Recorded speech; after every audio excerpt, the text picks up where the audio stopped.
Fabien Char, depuis 2016, vous êtes à la tête d'une entreprise doublement vertueuse, on peut dire d'une certaine manière, à la fois sur le plan social, à la fois sur le plan environnemental. Peut-être que vous devez nous expliquer.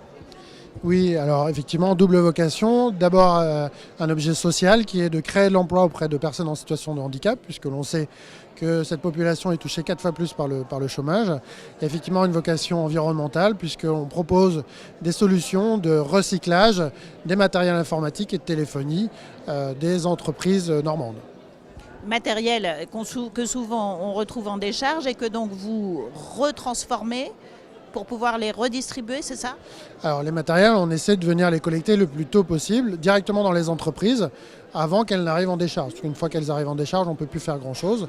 L'idée, c'est de créer de vrais partenariats avec les entreprises et de pouvoir venir collecter ces matériels directement au sein de leur structure, de proposer tout un process et de venir avec elles essayer de valoriser ces équipements, autant en réemploi qu'en valorisation matière, énergie, enfin j'y reviendrai tout à l'heure, et puis surtout de mettre en valeur le partenaire qui s'engage pour le handicap et pour les notions environnementales.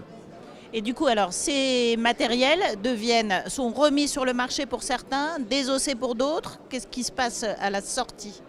Oui, donc ça c'est une réglementation européenne qui l'impose, on l'oublie assez souvent, mais la réglementation européenne notamment de 2012 qui dit que lorsqu'on se débarrasse d'un matériel électrique et électronique, il faut d'abord essayer de le réemployer, de lui donner une deuxième vie.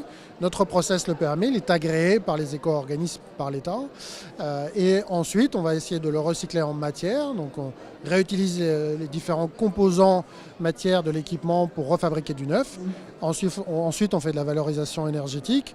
Les broyats de matière viennent nourrir un four pour venir chauffer des foyers.